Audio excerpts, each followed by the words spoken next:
¿De dónde viene el Antiguo Testamento y predice la venida de Cristo? Hay muchas profecías del Antiguo Testamento acerca de Jesucristo. Algunos intérpretes sitúan el número de profecías mesiánicos en los centenares. Los siguientes son los que se consideran los más claros y más importantes. En cuanto a la natalidad, en Isaías 7:14, por tanto, el Señor mismo os dará una señal. La Virgen concebirá y dará a luz un hijo y llamará su nombre Emmanuel. En Isaías 9:6, porque un niño nos ha nacido, hijo nos ha dado, y el principado sobre su hombro, y se llamará su nombre Admirable, Consejero, Dios fuerte, Padre eterno, Príncipe de paz. En Miqueas 5:2, pero tú, Belén, Efrata, aunque eres pequeña entre las familias de Judá, de ti me saldrá el que será Señor en Israel, y sus salidas son desde el principio, desde los tiempos antiguos. En cuanto a ministerio y muerte de Jesús, en Zacarías 9:9, alégrate mucho, hija de Sión, grita, hija de Jerusalén, mira, tu rey viene a ti, justo y salvador, humilde y cabalgando sobre un asno, sobre un pollino, hijo de asna. Miremos en Salmos 22, 16, 18, porque perros me han rodeado, una banda de hombres malvados tienen, rodeada a mí han taladrado mis manos y mis pies. Contar puedo todos mis huesos. Personas miran y yo repartieron entre sí mis vestidos y echaron suerte sobre mi ropa. Probablemente la profecía más clara acerca de Jesús es todo el capítulo 53 de Isaías.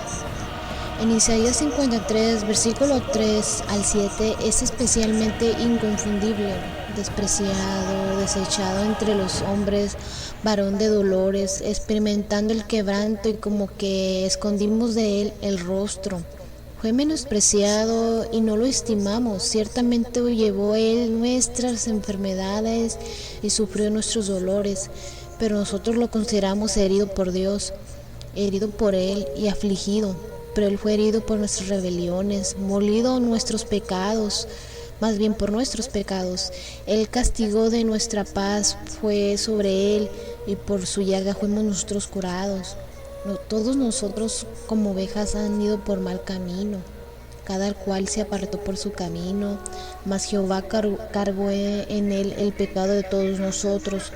Fue oprimido y afligido, pero no abrió su boca. Fue llevado como un cordero a la masacre, y como oveja delante de sus tranquiladores, enmudeció y no abrió su boca.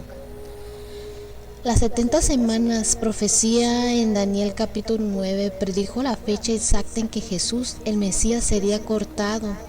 En Isaías 50, versículo 6, describe con precisión la paliza que sufrió Jesús. En Zacarías 12, versículo 10, predice la perforación del Mesías, que se produjo después de que Jesús murió en la cruz. Muchos ejemplos más se podría proporcionar, pero estos son suficientes. El Antiguo Testamento definitivamente profetiza la venida de Jesús como el Mesías. Por si algunos tenían dudas, aquí está todo claro.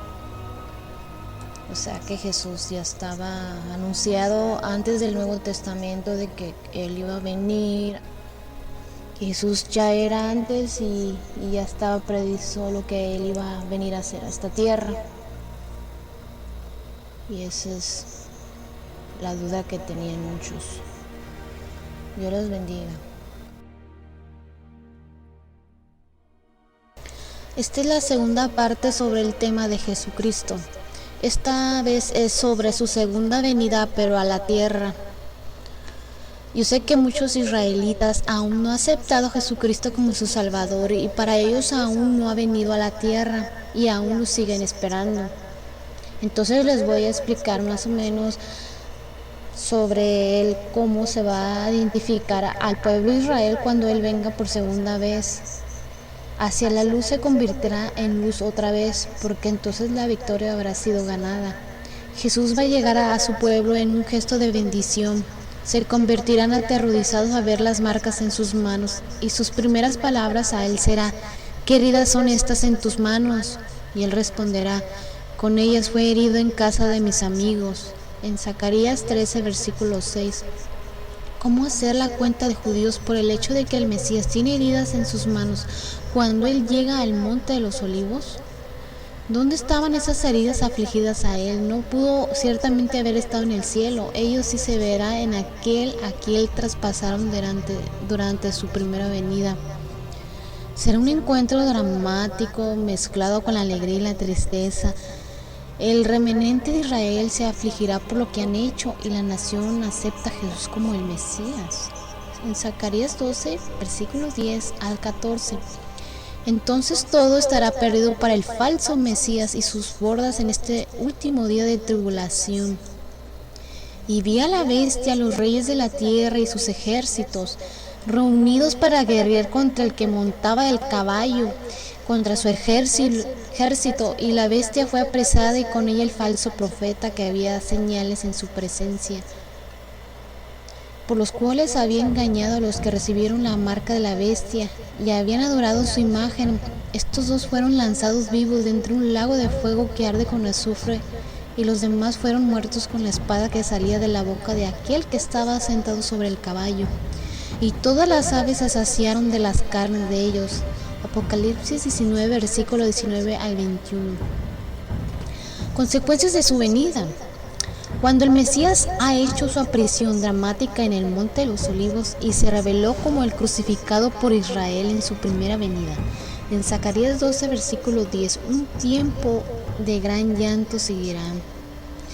En aquel día habrá gran llanto en Jerusalén, como el llanto de Adad Rimón en el valle de Megido, y la tierra llorar, cada familia por sí misma, todos los otros linajes, cada familia por sí misma, y sus mujeres por sí. Aquel día será fuente abierta para la casa de David y para los habitantes de Jerusalén por el pecado y la inmundicia. Lo que sigue es claro en estos versículos. Desde el momento en que el falso Mesías abandona el servicio sacrificio y profana el santuario mediante la colocación de una imagen de sí mismo en el Santo de los Santos, 1260 días caducarán hasta la llegada del Mesías en el Monte de los Olivos.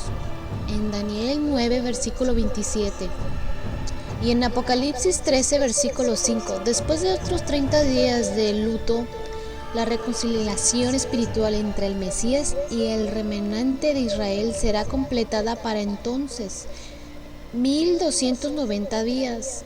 Se ha caducado desde el falso Mesías de la autodisificación en el templo.